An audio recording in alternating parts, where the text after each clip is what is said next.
Pemirsa, COVID-19 juga memapar balita dan anak-anak. Di Rumah Sakit Darurat Wisma Atlet, sejumlah anak dirawat karena terkonfirmasi positif COVID-19.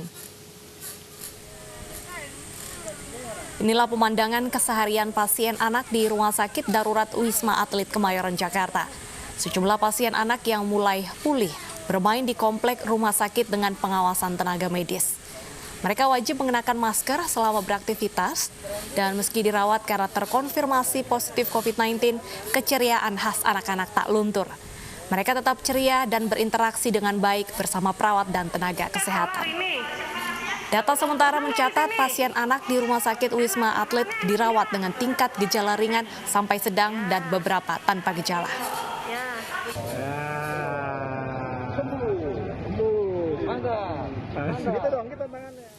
Lalu seperti apa sebenarnya resiko penularan COVID-19 pada anak-anak di Indonesia? Untuk mengetahui informasi tersebut, kita sudah terhubung dengan Dr. Muhammad Fajri Adai, dokter umum sekaligus relawan COVID-19. Selamat siang, Dr. Fajri. Ya, siang. Iya, Dr. Fajri, disebutkan angka kematian anak-anak akibat terpapar corona di Indonesia ini tertinggi di Asia Pasifik. Apa sebenarnya yang menyebabkan angka kematian anak di Indonesia ini tertinggi? Sebenarnya ada beberapa faktor ya. Yang pertama bisa saja karena faktor testing memang belum begitu banyak di Indonesia. Sehingga kalau misalnya testingnya belum banyak, otomatis kan pembaginya belum banyak nih. Jadi bisa saja itu menjadi tinggi.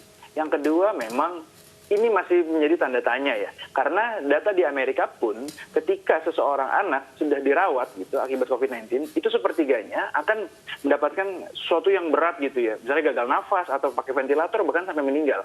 Itu di Amerika memang begitu. Artinya ya memang risiko pada anak ini tetap cukup tinggi juga. Walaupun secara umum dibandingkan dewasa relatif lebih rendah gitu. Kenapa di Indonesia angkanya tinggi? Banyak faktor. Mungkin karena ketahuannya telat gitu ya. Karena kan biasanya kan namanya anak kan siapa yang mau di-swab?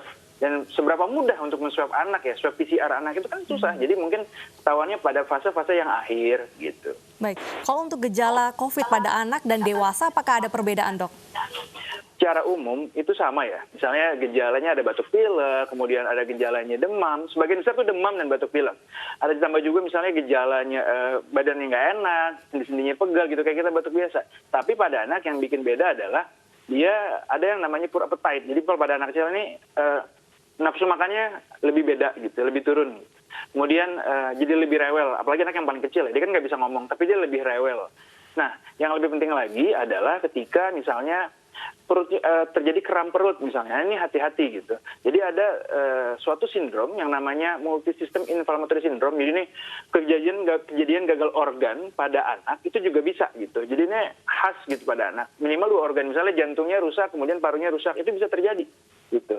Selain itu juga manifestasinya adalah seperti orang mencret, diare, lalu sakit perut kayak orang sakit mah begitu ya. Kemudian ada juga misalnya kayak orang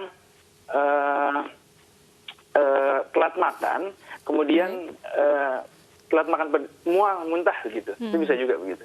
Artinya resiko bahaya COVID-19 untuk anak-anak bisa dikatakan lebih besar dibanding orang dewasa?